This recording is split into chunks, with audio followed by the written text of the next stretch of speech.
오늘 제3의 창조론을 찾아서라는 이제 이런 제목으로 어, 좀 여러분들하고 이렇게 이야기를 좀 나누려고 합니다.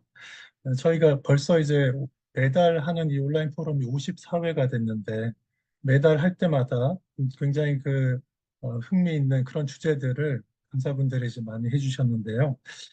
이제 시간이 이렇게 또 지나다 보니까 사실 저희가 지금 이렇게 54회에 걸쳐서 이야기를 해왔는데 뭐 이렇게 최근에 들어오신 분도 있고, 그러다 보니까 이제 저희 여기에 참석하시는 분들의 어떤 뭐랄까요, 눈높이나 이런 지식이 이제 아주 이제 이쪽에 대해서 아주 전문가들도 이제 많은데 또 어떻게 보면 이제 좀 이제 초보자들도 좀 계신 것 같아요. 그래서 제가 이제 이번 달에는 이제 무슨 생각을 했냐 하면 우리가 이 모임에서 공유하고 있는 어떤 그 관점들 이제 그런 것들이 어떤 것인지 좀 이렇게 리뷰하고 그걸 좀 나누면 좋겠다. 그래서 이 포럼에서 논의되는 그런 이야기들이 어떤 범위에 걸쳐 있는지 그런 거를 좀 같이 좀 나누면 좋겠다. 이런 생각을 좀 했습니다.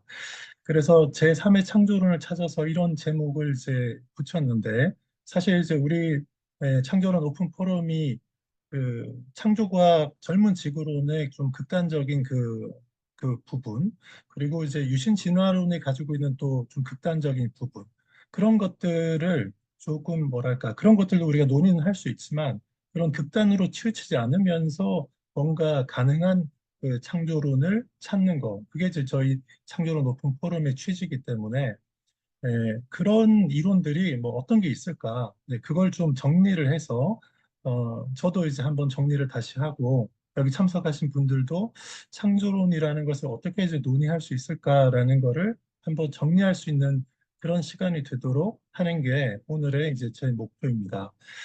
그래서 이제 그런 취지로 이렇게 하기 때문에 오늘은 제가 이제 다른 때는 어떤 주제를 가지고서 좀 깊이 파고들어서 이렇게 뭔가 찾아내는 식으로 접근을 했는데 오늘은 그것보다는 시험을 앞두고 이렇게 좀 복습하는 그런 컨셉으로 접근을 좀 하려고 합니다. 네. 저는 이제 박 박사님께서 소개를 해주셨는데요. 잘 소개해 주셔서 그냥 지나가고요. 어, 제가 지금 현재는 여기 아산시청에서 공무원으로 일을 하고 있고, 시장님을 보좌하는 정책보좌관으로 일을 하고 있습니다. 네, 그래서, 아까 이제 소개해 주신 데에서 그 부분만 빠져가지고, 그것만 말씀드리고요. 네, 오늘 이제 살펴볼 내용들이 어떤 것인지 이렇게 책으로 좀 한번 좀 보여드리겠습니다, 먼저. 이 창조론 관련된 책들이 정말 이제 무수히 많이 나오고 있습니다. 어떻게 보면 그 매번 나오는 것들이 이전에 나왔던 것하고 크게 차이가 없는 책들이 이렇게 나오는 것 같기도 하고요. 어떤 면에서 진보가 있는지 사실 어, 이제 웬만한 사람들은 이제 파악하기조차 어려울 정도로 책이 많이 나옵니다. 그런데 우리가 이제 이게 관심은 있는 분야이기 때문에 이 이제 엄청난 정보 속에서 우리가 헤매면 안 되기 때문에 어떻게 방향을 잡고 가야 될까? 그걸 한번 정리를 좀 해봤으면 하고요. 제가 오늘 이제 요 포럼을 준비하기 위해서 뭐 하여튼 이제 제 방에는 우리나라에서 나온 이 창조론과 관련된 책은 거의 다 있습니다. 그 중에서 오늘 요 취지에 맞는 것들을 좀 이렇게 이제 선별해가지고 이렇게 이제 옆에 두고 저도 정리를 좀 했는데요. 여기에 나와 있는 이런 책들의 어떤 내용들이 이제 담겨져 있는지 그걸 이렇게 이제 오늘 같이 좀 나눠볼 거고요. 그래서 오늘 이제 크게 어려운 내용이지는 않고 전체 윤곽을 이렇게 잡는 데 도움이 되시도록 하는 그런 취지로 제가 좀 구성을 했고 각 책에 나온 그 내용들을 이렇게 좀 이제 소개를 좀 해드릴 겁니다. 그래서 우리가 생각하는 제3의 창조론, 그 젊은 지구론, 창조과학의 식의 젊은 지구론과 또 아주 이 편협한 그 유신 진화론, 그거 말고 뭔가 이제 길이 있을지, 뭐 저도 이렇게 설명을 드리지만 각자 이런 것들이 있구나 이렇게 생각하시는 기회가 되면 좋을 것 같습니다. 여러 권의 책을 좀 참고를 해서 정리를 했고, 그리고 이제 미국의 OPC 교단과 PCA 교단에 대한 그 내용들은 제가 예전에 이제 이 창조론 포럼에서 또 각각 발표한 적이 있었는데 그 내용도 조금 넣어서 그 이 제가 제3의 창조론이라고 했지만 그 오래된 지구론에 해당하는 이제 그런 내용들 또는 이제 그것과 관계없이 에, 젊은 지구론이나 유신 진화론에 딱 한정되지 않는 어떤 이제 설명력을 갖는 그런 것들이 이제 뭐가 있는지 한번 쭉 살펴보도록 하겠습니다. 책을 이렇게 하나씩 소개하는 스타일로 제가 할 거기 때문에 약간 이제 그 중복되는 리던던트한 부분도 좀 있을 텐데요. 그런 부분들은 이렇게 그냥 복습 차원에서 좀 보시고 넘어가면 되겠습니다. 음. 그 제일 먼저 좀 말씀을 드리려고 하는 분은 포이트레스라는 분입니다. 네, 포이트레스라는 미국의 웨스트민스터의 이제 교수님이신데요. 이분은 이제 수학자이시고 나중에 이제 신약학으로 박사학위를 받고 이제 신학교에서 지금 가르치고 계신데 이 포이트레스 교수가 이렇게 그 창조론에 대한 이런 부분에 관심을 가지고 굉장히 좋은 이제 책을 많이 내셨습니다. 저도 제가 이제 포이트레스 교수님을 알게 된 거는 상당히 그래도 최근인데요. 어, 우리가 생각하는 이제 어떤 이제 전통적인 방식의 에, 창조에 대한 해석을 할 수 있는 성경적인 어떤 관점, 해석학적인 관점을 굉장히 견고하게 잘 제시를 한다. 이렇게 제가 책을 보고 느꼈습니다. 그래서 제가 예전에 이제 여기 오픈 포럼에서 발표한 그 주제 중에 포이트레스 교수님의 관점, 어, 관점으로 이렇게 이제 다룬 그런 것도 하나 있었는데요. 그 포이트레스 교수님의 창세기 일장으로 본 과학이라는 요 얇은 책이 있습니다. 이 얇은 책이 여기에 이제 포이트레스 교수님의 글만 있는 게 아니고 이제 서울대학교의 그 성영은 교수님이라고 이제 계셔요. 성영은 교수님이라고 아주 좋은 이제 크리스찬 교수님 계신데 그분과 같이 이렇게 이제 쓴 그런 내용이 담겨 있고요. 여기에 보면 이제 이렇게 되어 있습니다. 창세기 1장을 어떻게 해석하느냐. 이게 사실은 그냥 창조에 대한 관점이고 그거 하나하나가 이론으로 이렇게 들 수가 있는데요. 다양한 관점들이 있다. 이렇게 이야기합니다. 여기 보시면 젊은 지구 창조론 첫 번째, 이게 제일 익숙한 거죠. 그리고 그 어떤 이제 관점에 따라서 성숙한 창조 이론, 이게 뭐 젊은 지구론하고 사실은 같이 가는 거지만 성숙한 상태로 창조됐다라는 그 내용이고요. 그리고 계시적인 날 이론, 이거는 저자에게 연속적으로 계시하신 날들이 기준이 되는 그런 거다. 그래서 그 보통 생각하는 젊은 지구 창조론의 그 개념하고 좀 다른 이론도 있습니다. 그리고 이제 옛날 스코필드 성경 이런 데뭐 쓰여져서 그 관점이다라고도 얘기가 되는데 간격 이론. 네. 창세기 1장 1절하고 2절 사이에 시간 간격이 존재한다. 뭐 이런 것들. 이게 젊은 지구론은 아니죠, 이런 것도. 그리고 또 이제 지역적인 창조 이론이라고 해서 창세기 1장 1절이 있은 이후에 창세기 1장 1절은 모든 것을 이제 창조한 것이고 그 후에 1장 2절에 가면 고대 근동 지역에만 격변이 있었고 또 창세기 1장 3절부터 그 이후는 그 지역에서 일어난 재창조 일을 다룬다. 뭐 이런 식의 이론도 있었다고 하고 지금 여기에 나와 있는 요 이론들은 전부 다 하루를 24시간으로 간주하는 그런 관점입니다. 그런데 이 중에서도 보면 젊은 지구론 말고 뒤로 이렇게 오면 하루를 24시간으로 보는 관점인데도 불구하고 그 창세기 1장에 나와 있는 6일의 기간이 딱 6일이 아니고 굉장히 길어질 수 있는 시간적으로 굉장히 길어질 수 있는 그런 여지를 주는 그런 이론들이거든요. 그래서 그 이제 우리가 이제 창조과학회에서 얘기하는 거를 문제 삼는 게 창조과학회는 딱 24시간이고 어떤 간격도 없고 창세기 1장에 나와 있는 그 전체 시간은 7일이다. 7일 24시간이다. 이렇게 이야기하는 부분에 있어서 그건 너무 이제 그, 어, 이제 편협한 생각이다. 이렇게 우리가 이제 이야기를 하죠. 제가 이제 지금 그런 말씀 드렸지만 저는 기본적으로 창조과학회에서 얘기하는 젊은 지구론의 하루 24시간 6일 창조 그거를 우리가 창조를 설명할 수 있는 1순위 설명이라고 저는 생각하는 사람입니다. 그리고 포이트레스 교수가 쭉 이야기하는 것 중에 하루의 길이를 24시간으로 보지 않는 그런 또 관점들이 있습니다. 우리가 이제 뭐 이것저것 이름을 들어 이제 봤을 텐데요. 첫 번째는 날 시대 이론, 데이 에이지 이론, 그리고 유비적인 날들 이론이라는 것이 있고, 그 다음에 프레임워크 이론, 골격 이론, 뭐틀 이론이라고 하는 것이 있습니다. 그리고 이제 다른 데서 좀 찾아보기 어려운데, 이 창세기 1장은 그냥 종교 전용이다.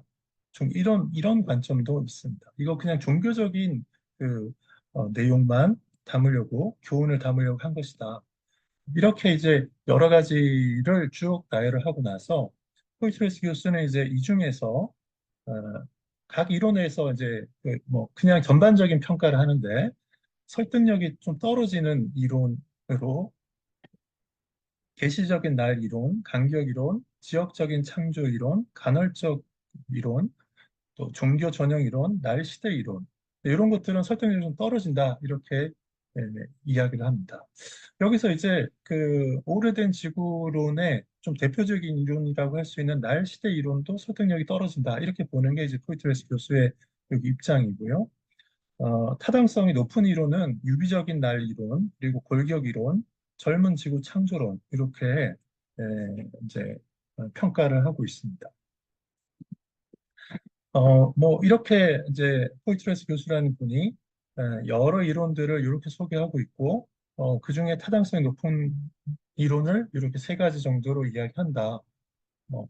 이렇게 이야기가 된다. 그냥 이렇게 요거 좀 이해하시면 되겠습니다. 그러니 이제 그 지금 여기만 봐도 그 어떤 이론이 이제 굉장히 많지 않습니까?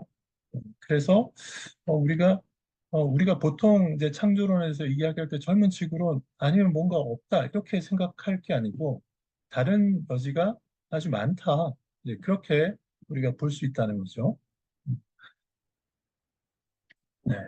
그다음에는 제가 이제 예전에 이제 포럼에서 한 번씩 발표를 했었는데 그 미국의 조금 이제 그 성경의 무어성을 계속 지키려고 노력하는 예, 보수적인 교단이죠. 그러니까 여기서 보수적이라고 할 때는 무슨 정치적이거나 뭐 이런 관점에서가 아니라 성경의 무어성을 얼마나 지키려고 노력하느냐, 그게 기준입니다. 딱. 그래서 이제 그 OPC 교단하고 그다음에 이제 PCA 교단하고 두 교단에서 이 창조에 관련해서 각각 그 창조론 연구위원회를 만들어 가지고 이 창조에 대한 관점을 정리한 게 있었는데요. 그걸 이제 제가 각각 다 발표를 했었는데 거기서 이제 다룬 이제 내용들, 우리 교단이 허용할 수 있는 이론들은 어떤 것이냐라고 이제 정리했던 그 보고서가 있었습니다. 그 보고서 내용에 따르면 OPC 교단에서는 5가지로 허용 가능한 그 관점들을 정리를 했었습니다. 어, 첫 번째는 그냥 일반적인 길이의 날 관점인데 이게 이제 하루를 24시간으로 보는 그 관점입니다. 젊은 지구론에서 이야기하는 그 관점이거든요. 네. 이게 제일 명료하고 예전에 웨스트민스터 총회에서도 이것이 이제 일반적인 관점이었다. 이렇게 이야기하고 있습니다. 두 번째는 어, 특정되지 않은 길이의 날 관점.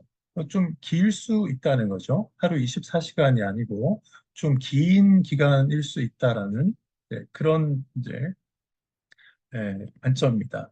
여기서도 이제 대진화는 부정합니다. 그러나 이제 그 종 안에서의 품종의 다변화는 인정하는 그런 입장이고 이 관점도 성경의 그 명료성 그리고 성경의 그 무어성을 위배하지 않는다 이렇게 이야기합니다.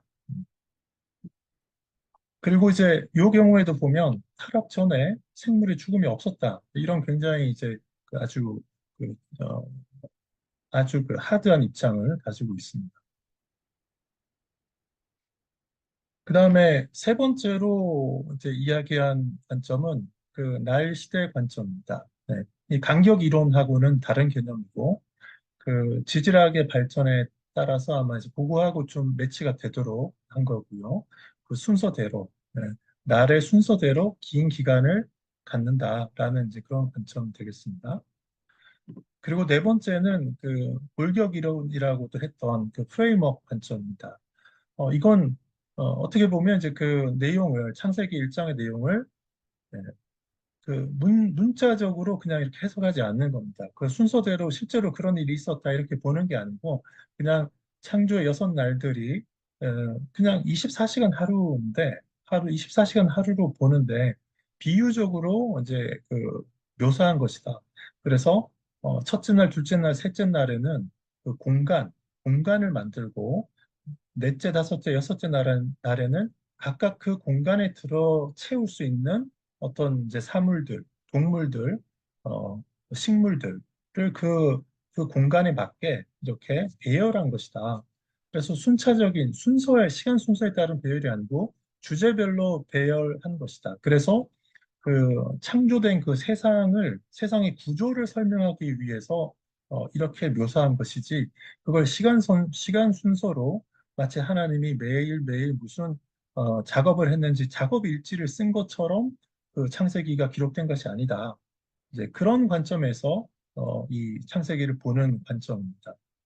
독특하지만 나름대로 이제 어떤 어, 의의가 있는 그런 관점이라고 할 수 있습니다. 네.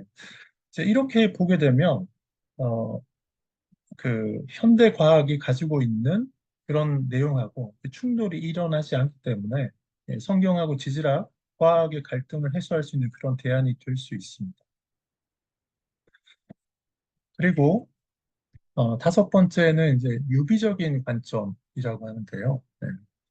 여기 이 관점에서도 창조 주간의 하루 길이가 얼마인지 충분한 정보를 성경 자체가 주지 않는다. 이렇게 보고 네. 창조의 날들은 분명 역사적인 개념인데 그 성격에 있어서는 이게 우리가 생각하는 그 날들하고는 다르다. 이렇게 이야기합니다. 네. 뭐 이런 주장들 중에는 예를 들어서 어, 이 날들은 하나님의 작업 활동이 이루어진 날이다. 하나님 기준에서 볼 때 첫째 날, 둘째 날 이렇게 한 것이 이게 사람의 그 날은 아니다. 그걸 유비적으로 인간이 이해할 수 있도록 그냥 표현한 것이다. 의인화해서 하나님의 그 창조 작업을 표현한 것이지 그게 인간의 하루에 맞춰서 실제로 그 일이 일어났던 것은 아니다. 이제 이렇게 설명도 하는데 이것도 허용되는 관점입니다. 그래서 이제 이 오피스 교단의 경우에는 보면 여기서는 이제 창조에 대한 관점을 여러 가지 수용하는데 진화론이 포함된 창조 이론은 배격하고 네, 그 이제 어떤 학자들은 이제 이런 틀 관점이나 뭐 이런 거 가지고서 어, 이게 특정되지 않은 길의 날 관점 이런 것들이 이거 자체로는 이제 창조냐 진화냐 이렇게 제한하지 않는데 요 그 오피스 보고서에서는 그 요런 이제 성경 해석 방법들을 이렇게 이제 수용하면서도 창조의 논리로만 이야기하고 진화의 논리는 배격합니다. 그래서 이제 오피시 교단 같은 경우에는 진화론은 완전히 배제한 채로 이런 성경 해석 관점을 가지고서 창조를 설명하려는 그런 시도를 하고 있습니다. 네. 그 다음에 이제 미국의 PCA 교단도 OPC 교단하고 사실상 유사합니다. 그래서 그 캘린더 데이 해석 관점이라고 해서 이거는 이제 24시간 하루를 보는 그 관점하고 같다고 볼 수 있겠습니다. 두 번째로 이제 날시대 이론 그 해석 관점 또 같이 이야기하고 있고요. 음. 세 번째로 그 프레임워크 틀 해석 관점을 또 이야기하고 있습니다. 그리고 네 번째로 유비적인 날들 해석 관점을 이야기하고 있습니다. 이렇게 지금 이렇게 이제 우리가 이야기하다 보면 한 네 개나 다섯 개 정도의 어떤 이제 해석 관점이 보이는구나. 이제 이렇게 조금 이제 머릿속에 아마 기억에 남으실 것 같습니다. 네. 그다음에 이제 예, 한눈에 보는 기원 논쟁이라는 제목으로 번역된 이 제랄드 라우의 책이 있는데요. 이 책은 이제 굉장히 뭐, 깊이 있게 그렇게 이제 잘 쓰여진 책입니다. 그런데 이 책은 일단 나름대로는 이제 그 객관적으로 이제 이 기원에 대한 어떤 논쟁들을 이렇게 뭐 지금 나와 있는 책들 중에서는 어떻게 보면 제일 학술적으로 조금 이렇게 치밀하게 그렇게 이제 쓴 책이긴 한데 기본적인 스탠스는 이제 진화론의 유신 진화론의 호의적인 그런 입장을 가지고서 쓰여진 책입니다. 그래서 그 어, 이제 앞에서 지금까지 봤던 거하고는 약간 다른 성격. 여기는 이제 유신 진화론까지 논의하기 때문에요. 유신 진화론에 대한 것이 이제 좀 많이 다뤄지고 유신 진화론도 세 가지로 구분해서 그냥 같은 유신 진화론이 아니고 그 무신론에 얼마나 자연주의에 얼마나 가까운지에 따라서 유신 진화론도 세 가지로 구분해서 이야기를 합니다. 그리고 오래된 지구론은 그 하나로 한 덩어리로 젊은 지구론도 한 덩어리 이렇게 묶어서 이제 다루면서 유신 진화론은 세 개의 카테고리로 구분해서 이렇게 자세히 나누기 때문에 유신 진화론을 더 잘 소개하는 책인데 그런 관점에서 이제 요거 두 책이 앞에 지금까지 제가 앞에 설명드린 거는 조금 다르다.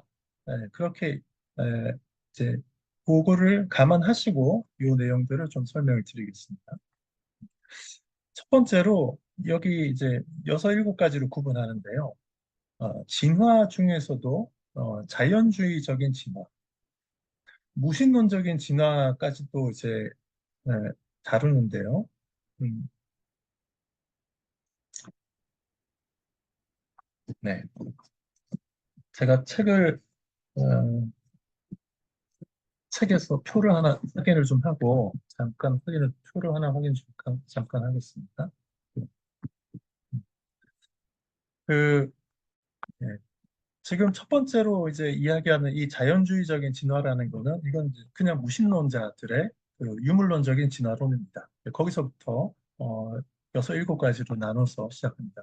여기 보면 이제 초자연적인 존재가 없다 이렇게 하나님 개입도 이제 당연히 없겠죠. 그런데 그 이제 초자연적인 존재를 인정하지 않는 이 무신론적인 유물론적인 진화도 공통조상 이야기하고 오래된 우주 이야기합니다. 그리고 우연히 일어난 자연 과정으로 형성된다 이렇게 보죠. 이런 이제 논의의 대표적인 인물들로는 뭐 리처드 도킨스, 데니얼 데닛 같은 그런 이제 이런 분들이 있습니다. 지금 세상은 이렇게 세상이 돌아간다. 이렇게 하나님 없이도 이렇게 자연적으로 진화해 왔다. 네, 이런 인식을 가진 사람들이 우리랑 같이 살고 있는 사람들 중에 사실 굉장히 많은 상태죠.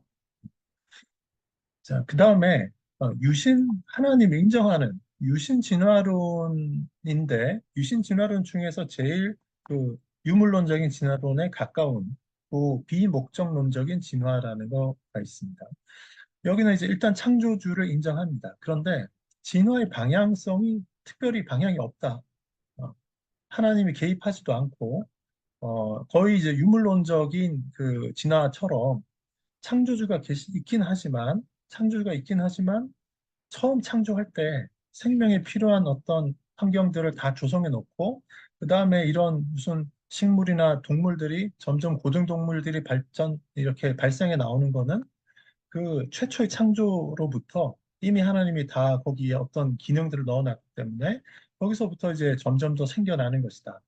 네, 그런 관점을 가지고 있는 네, 그런 이론을 유신 진화론 중에서도 제일 이제 왼쪽에 있는 비목적론적인 진화 이렇게 목적 없이 어떤 특정한 목적 없이 그냥 진화해 간다라는 의미에서 이렇게 이름을 붙였습니다.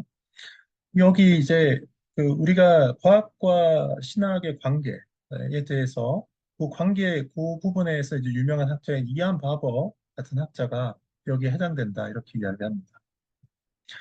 그 다음에 우리가 통상적으로 유신 진화론이라고 할 때 그 이야기하는 그 컨셉을 가지고 있는 게 좀 전에 본 것보다 좀 더 하나님이 조금 더 이제 관여한다는 어떤 면에서냐면 목적이 있다. 하나님 목적을 두셨다라는 점에서 그런 점에서 이제 계획된 진화라고 이름을 붙였는데요. 어, 여기도 하나님이 비개입합니다. 예. 하나님이 역사 속에서 이 이제 생물의 발생이나 이런 거에 개입하지 않는데 그냥 자연적으로 움직여 가는 거죠. 그러나 좀 전에 봤던 거하고는 다르게 이 진화의 어떤 방향성을 하나님이 이미 처음부터 심어 놓으셨다. 그리고 자연은 그 방향성에 따라서 이렇게 발전해 나가는 것이다. 그래서 하나님이 심어 놓은 어떤 목적을 자연적으로 성취하는 그래서 이제 이게 온전함을 갖춰가는 그런 창조다. 진화라는 방법으로 하나님이 서서히 창조해 가신다. 네, 이런 이제 컨셉인데요. 이게 이제 우리가 보통 얘기하는 유신 진화론의 기본이라고 할 수 있습니다. 프란시스 콜린스 박사하고 그 이제 바이올로그스 같은 단체가 가지고 있는 뭐 제일 이제 통상적인 관점이라고 하겠습니다.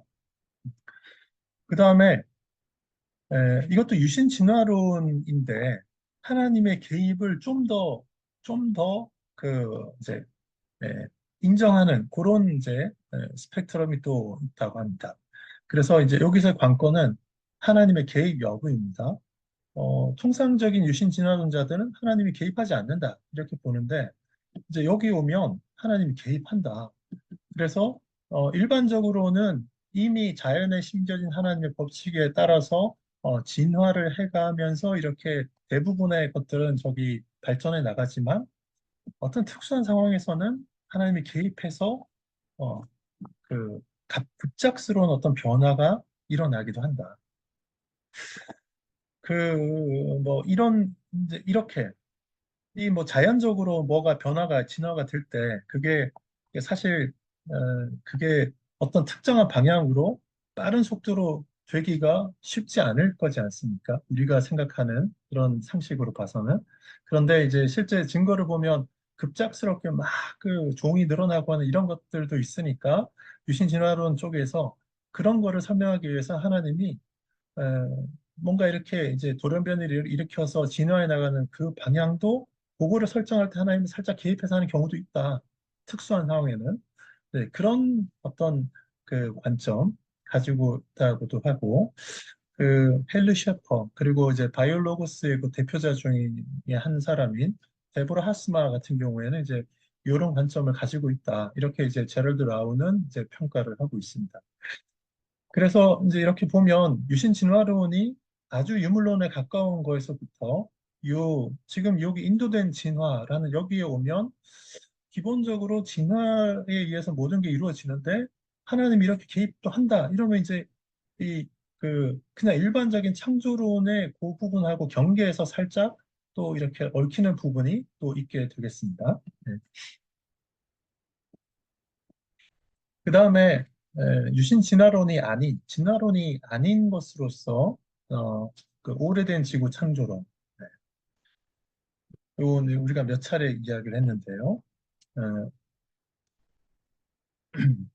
그 진화라는 방식이 아니고 창조라는 방식으로 되었고 창조의 그 6일이 24시간씩 해서 6일이 아니고 오랜 기간이다라는 그 내용입니다. 이제 휴로스하고 이제 Reason to Believe라는 단체가 있습니다. 이제 미국에서는 아주 큰 단체인데 우리나라에는 지금 그 젊은 지구론 이제 창조과학회하고 그 이제 유신 진화론 주장하는 과학과 신학의 대화 이제 두 단체가 아주 큰데 요 이제 오래된 지구론을 위주로 해서 하는 그런 이제 단체가 사실상 이제 우리 창조론 오픈 포럼이 어떻게 보면 유일한데 저희가 이제 규모가 좀 작다 보니까 한국에서는 이제 오래된 지구론이 이렇게 굉장히 마이너다 이렇게 생각이 되는데 미국에서는 큐로스를 중심으로 해서 이 오래된 지구 창조론에 대한 이쪽의 학자들도 굉장히 많이 모여 있는 걸 이제 볼 수가 있었습니다. 그리고 이제 젊은 지구 창조론 요 이야기 하고 있고 그리고 이제 지적 설계론이라는 게 있지 않습니까? 네.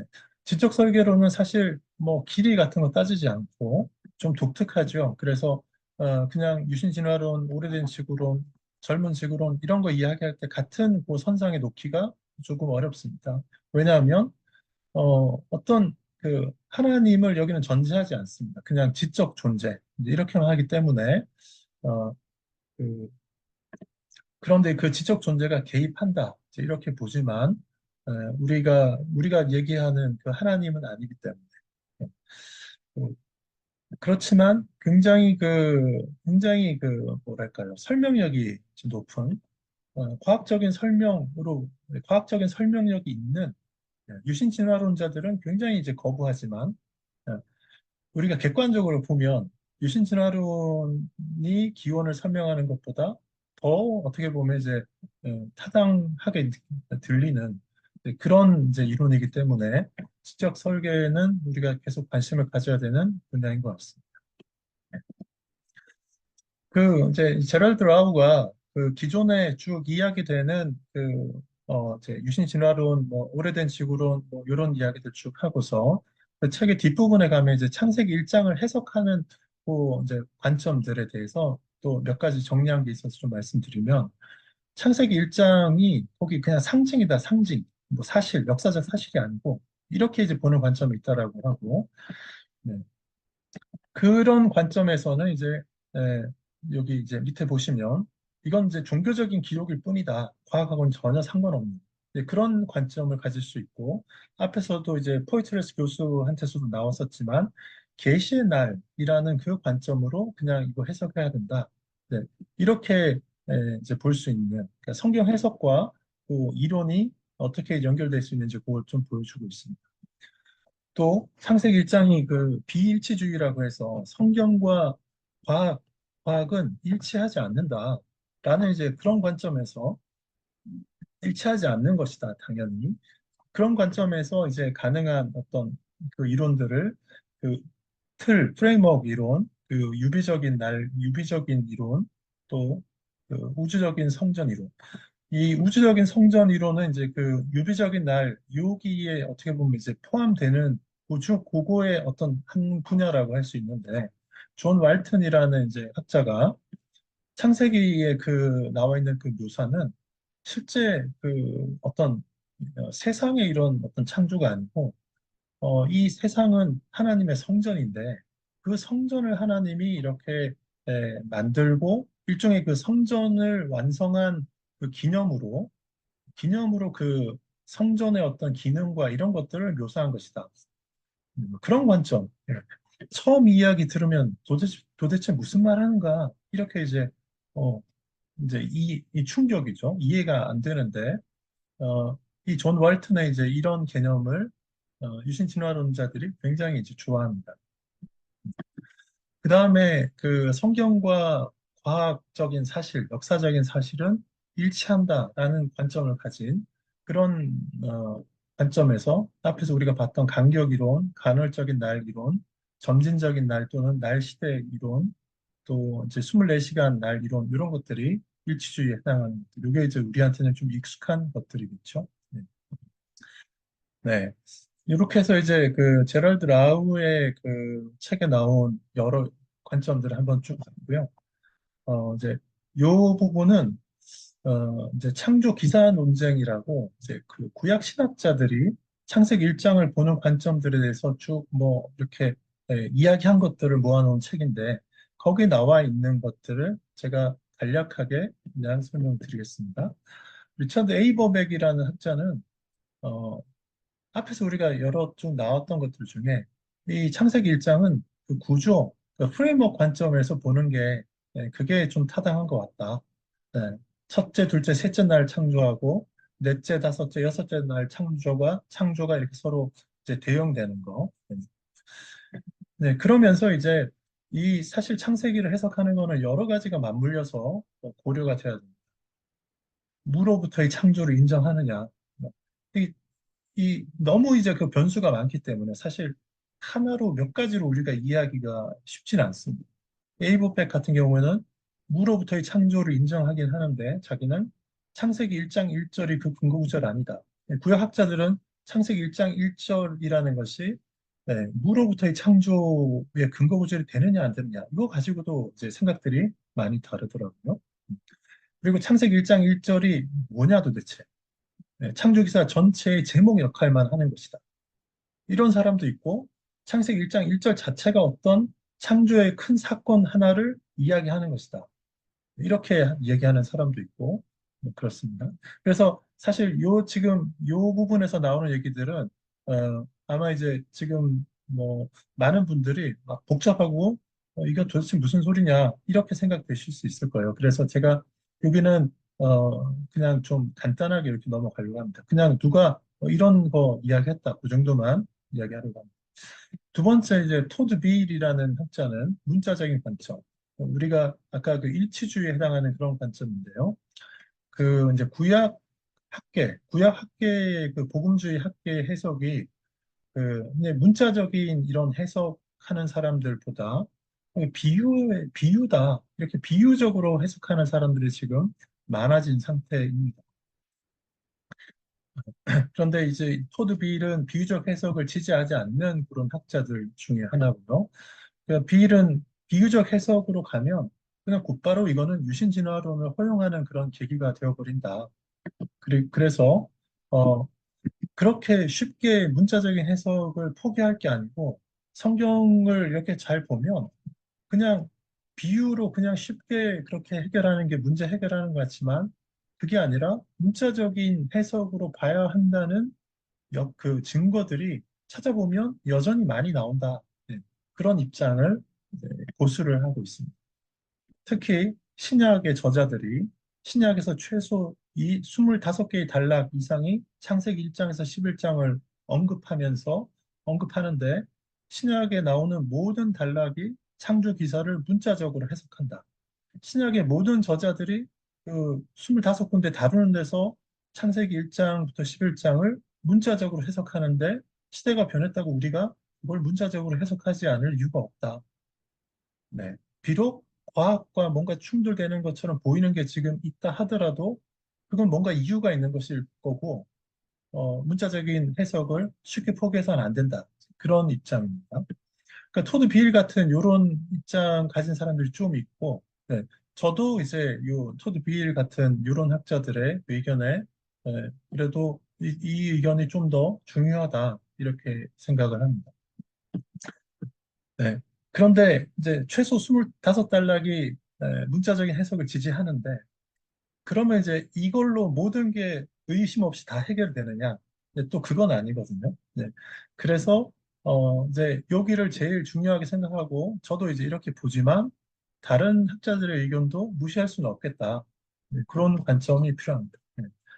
존 콜린스 같은 이제 이런 학자도 이 이제 여기는 문자적인 해석이 아니고 유비적인 이제 관점인데 창세기 1장의 그 장르가 뭐냐 이런 논쟁도 있습니다. 이게 보통 창세기 전체를 내러티브라고 이렇게 이야기를 하고 그리고 내러티브라는 그냥 산문이거든요. 산문. 그러니까 산문은 그 어떤 이제 정보를 정확하게 전달할 수 있는 역사를 다룬 거니까 그 그냥 기록이고 그냥 읽어보면 우리가 마치 매뉴얼을 읽듯이 이해가 돼야 되는데 창세기 1장은 사실 그렇지가 않거든요. 그래서 창세기 1장이 뭐냐? 창세기 1장은 또 이렇게 반복되는 구조도 갖고 있기 때문에 우리가 그냥 국어 공부하는 우리 실력으로, 우리 상식으로 생각하면 창세기 1장은 그냥 여기는 중간에 시가 포함되어 있구나. 이렇게 생각하면 편한데, 저는 이제 이 구약학을 전공한 사람이 아닌 입장에서는 창세기 1장을 이렇게 보면, 이 중간에 시가 들어있네. 이렇게 보이는데, 구약학자들은 이걸 그렇게 안 보더라고요.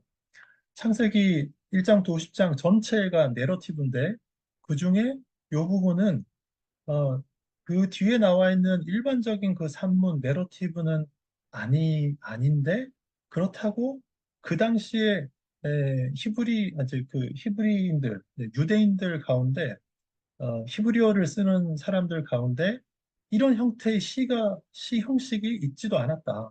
그래서 이거는 시가 아니다. 이렇게 또 이야기를 한단 말이에요.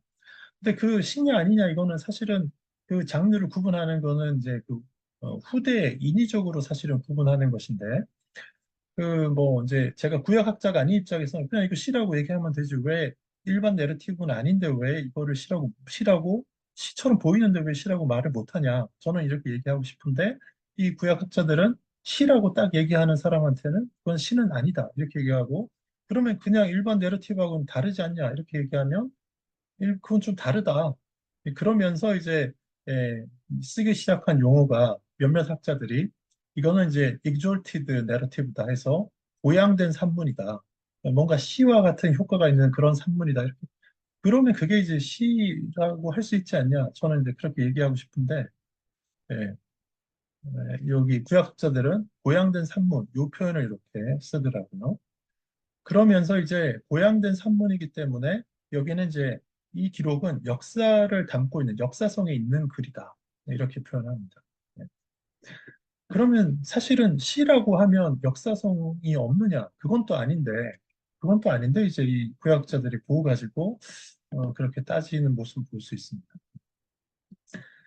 예, 어, 트램퍼 롱맨이라는 이제 구약학자도 이거 이제 비유적인 관점으로 쓰인 것이다.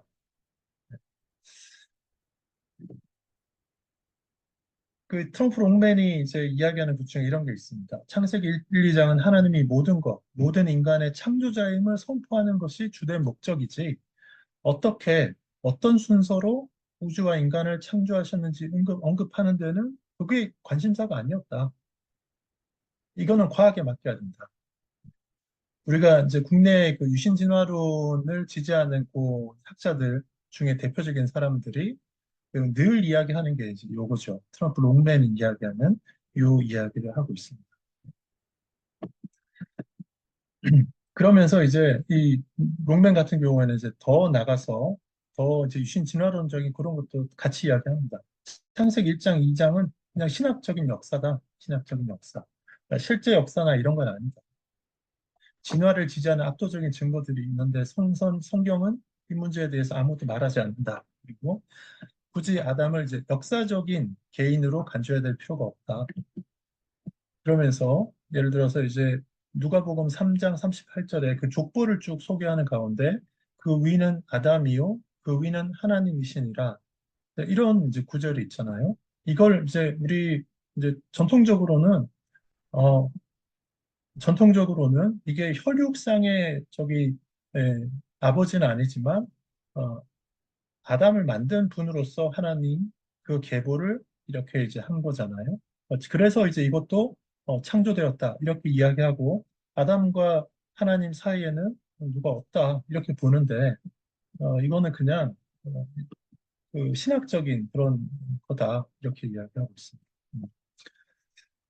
그러면서 이제 아담은 구약이나 신약에서 거의 언급되지 않는다 이렇게 이야기하고 별로 중요하지 않게 그리고 이제 존 월튼 앞에서도 잠깐 나왔는데 성전에 대한 것이다 이렇게 이야기하고요.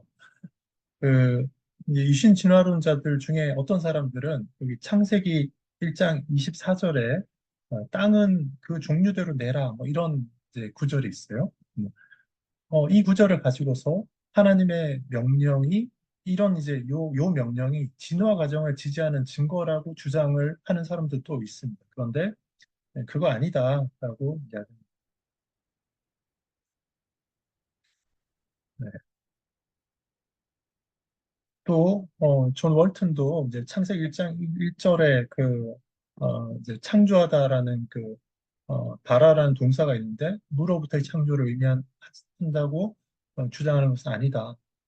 그리고 성경 텍스트도 고대 근동 우주론의 하나였기 때문에, 그 당시 고대 세계에 퍼져 있었던 우주에 대한 공통 견해를 가지고 있었을 것이고, 그러니까 세상에 대한 물리적인 생각은 고대 근동의 다른 나라 사람들이랑 같았을 것이고, 어, 창세기 1장이 보여주고자 하는 것은 물질을 어떻게 만들었는지가 아니라 이미 존재하는 그 물질들의 어떤 기능을 갖추도록 하나님이 하셨느냐, 거기에 초점을 맞추신 것이다. 그래서 우주와 이 세상, 지구를 전체를 성소로 간주하고 그 거룩한 어떤 성소의 의미가 이 세상에 부여되도록 하는 그런 의미에서 이 하나님이 창세기 1장을 기록하신 거다. 이런 관점을 갖고 있는 그런 이제 학자입니다. 예. 음, 네. 그리고 이제 주드 데이비스라는 학자도 앞에 이제 토드 비일처럼 문자적인 관점을 이렇게 제시하고 있습니다. 제가 그 어떤 논의들이 쭉 이루어지고 있는지에 대해서 쭉 설명을 좀 드렸는데요. 이제 비교적 최근에 나온 책 중에 요 이제 창조 진화 지적 설계에 대한 네 가지 견해라는 요 책이 있습니다. 음, 그 우리가 이런 창조에 관련된 논의들이 막 아주 종류가 많고 이제 이랬는데 이렇게 네 가지로 구분하면 되겠다라는 거를 아주 이제 잘 딱 집어내서 어, 각각에 대해서 어, 그러니까 사실 그 전에 나왔던 이제 많은 책들은 보면 그 각 분야에서 이렇게 주장되는 내용들이 좀 많았고 그랬는데 이 책에는 진짜 그 각 이론의 제일 대표적인 간판 스타들을 딱 이제 불러가지고 그 사람들이 글을 쓰고 이렇게 코멘트하고 하는 식으로 되어 있습니다. 그래서 제가 이제 뭐 요 책의 내용을 더 자세히 설명드리지는 않을 텐데 네, 젊은 지구 창조론의 켄 햄, 네, 창조과학 쪽 사람입니다. 네. 그리고 이제 오래된 지구 창조론, 휴 로스라고 해서 Reason to Believe라는 단체의 그 대표가 되겠습니다. 그리고 이제 진화적인 창조론, 네. 이 책에서 이제 진화적인 창조론 이렇게 해놔서 일단 이제 제가 진화적 창조론이라고 썼는데 이 유신 진화론자들은 자기들을 진화적인 창조론 이렇게 이야기해달라고 계속 요구합니다. 그러니까 저는 그냥 유신 진화론이라고 이야기하는 게 더 좋다. 저는 이제 그렇게 생각합니다. 데보라 하스마가 이제 그 바이올로고스의 그 아마 이제 대표일 겁니다. 그리고 스티븐 마이어, 지적 설계론의 그 대표적인 어떤 그 작가 중에 한 분인데요. 이렇게 해서 그 각각의 이론의 간판 스타들이 나와서 이렇게 글을 쓰고 코멘트하는 글을 쓰고 하고 있는데 제가 이제 요 책을 가지고서 이제 오늘 여러분들한테 그냥 좀 강조하고자 하는 거는 어, 그 창조에 대해서 뭔가 이야기할 때 젊은 지구론, 유신 진화론, 거기에 오래된 지구론, 비록 휴로스는 이제 그날 시대 이론 관점에서 오래된 지구론을 주장을 합니다. 그리고 지적 설계론 이렇게 네 개를 기본으로 이야기를 하더라. 네. 이거를 한번 더 보여드리고 싶어서 이제 이렇게 했습니다. 지금 이제 우리나라는 뭐 이야기하면 젊은 지구론, 유신 진화론 두 개밖에 사실 없습니다. 지적 설계론도 굉장히 미약하고 오래된 지구론은 저희가 이렇게 하고 있지만은 어, 잘 알려져 있지 않고 그렇죠. 그래서 오래된 지구론에 대한 이런 이제 스펙트럼이 넓은 부분에 대한 게 없으니까 젊은 지구론, 유신 진화론 이렇게 딱 되면 그냥 아주 그 이제 첨예한 그 충돌이 있을 수밖에 없잖아요. 그래서 이제 제가 말씀드리고 싶은 거는 이 책도 보면 알겠지만 오래된 지구론이라는 게 이거 지지하는 사람 많고 그 단체도 미국에 보면 크고 책도 많이 나오고 그러더라. 라는 거를 이제 한 번 더 말씀드리고 싶고 오늘 들어오신 분들 중에도 이게 뭘까? 이런 게 있을까? 이 오래된 지구론이라는 게 좀 더 구체적으로는 어떤 주장들에 의해서 지지가 될 수 있을까? 네, 그걸 우리가 자세히 보지는 않았지만, 이쪽에 그렇게 다양한 이론들이 있고, 뭔가 설명할 수 있는 부분이 있구나라는 거를, 한번 이렇게, 생각을 하시면 좋겠다라고 생각해서 요거를 말씀을 드리고요. 음. 그 다음에 또 이제 중요한 학자들 중에 레녹스라는 학자가 있습니다. 존 레녹스라는 학자가 있어요. 최초의 7일이라는 이제 얇은 책인데 이제 굉장히 이제 좋은 책입니다. 레녹스가 이제 몇 가지 그 창조에 대한 관점을 이렇게 구분하면서 논의되던 것들이죠. 24시간 하루, 그 통상적인 우리 그 역일 관점 견해입니다. 그리고 날 시대 이론, 그리고 그 골격 이론, 프레임워크 견해, 이런 것들이 뭐 괜찮은 어떤 설명들이다. 이렇게 이야기하면서 레녹스는 이제 오래된 지구 창조론에 좀 지지하는 그런 입장입니다. 향후에 이제 어떤 방향으로 나가는 게 필요하겠냐라고 하면서 지구가 오래되었다는 것, 고대성을 지지하는 현대의 과학적 증거들을 고려할 필요가 있다. 그리고 이제 젊은 지구 창조론자들은 과학적인 근거로 볼 때 맞지 않는다는 걸 인정하고 오래된 지구 창조론자들하고 공동 노선을 취해야 된다. 이렇게 이야기하고 또 성경은 젊은 지구론 관점에서 해석될 여지가 없는 것은 아니지만 그런 해석을 요청하지 않는다. 성경의 권위를 훼손하지 않고도 오래된 지구론의 관점에서 이 문제를 해석할 수 있다. 네. 그리고 그러면서 이제 우리가 모든 것은 다 아는 것이 아니기 때문에 겸손해야 된다. 그 이렇게 이제 레녹스의 요 글을 보면 우리가 생각하는 지금 뭐 사실 어떤 것도 완벽하게 설명을 잘 못하는데 젊은 지구론과 유신 진화론이 아닌 오래된 지구론을 가지고서 설명하고자 할 때 어떤 방향으로 가지고 가야 될지 어떤 이제 자세를 해야 될지 이런 거를 좀 잘 이야기하고 있다 이렇게 생각이 듭니다. 그리고 이제 마지막으로 오래된 지구론에 해당하는 것 중에서 그 어떤 오래된 지구론에 해당되는 좀 더 구체적인 내용을 어, 아주 깊이 있게 이제 다룬 이제 그런 것들이 있습니다. 그 중에 조금 이제 한 좀 오래전에 나온 대표적인 책이 이제 버나드 램의 과학과 성경에 대하라는 책인데 여기는 이제 그 날 시대 이론, 데이 에이지 시어리에 기초해서 오래된 지구론을 주장하는 그런 책이고요. 어, 그 여기는 오래된 지구론 주장하고 버나드 램은 유신 진화론자가 아닙니다. 그런데 이제 국내 그 유신 진화론을 지지하는 제일 대표적인 이제 그 뭐 이제 학자는 막 강의하고 이럴 때 버나드 램이 이제 유신 진화론자다 막 그렇게 이야기합니다.